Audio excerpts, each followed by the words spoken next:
కొన్ని సందర్భాలలో ఇదిగో ఇలాంటి బ్రతుకు నీకుందా? ఆదరించాల్సిన బిడ్డలు ఆదరించలేకపోయారా?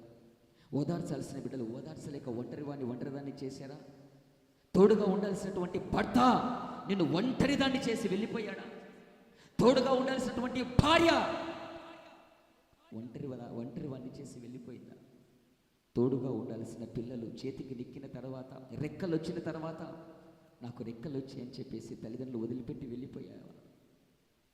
ఏది నిన్ను ఆదరణ లేక చేస్తుంది? కుటుంబ పరిస్థితుల, వ్యక్తిగత పరిస్థితుల, పరిచర్య పరిస్థితుల, సేవా జీవితమా? ఏది ఏమైనా ఈరోజు ప్రభు నీతో మాట్లాడుతున్నాడు. నిన్ను ఆదరిస్తాను, ధైర్యంగా ఉండు. ఆమె అనారోగ్య పరిస్థితుల, వ్యాధుల, రోగాల, ఈ రోగముతో ఇంకా నేను చావాల్సిందే అనుకుంటున్నావేమో. ఎన్నోసార్లు డాక్టర్ల దగ్గరికి వెళ్ళావు, డాక్టర్లైనా నన్ను ఆదరిస్తారని.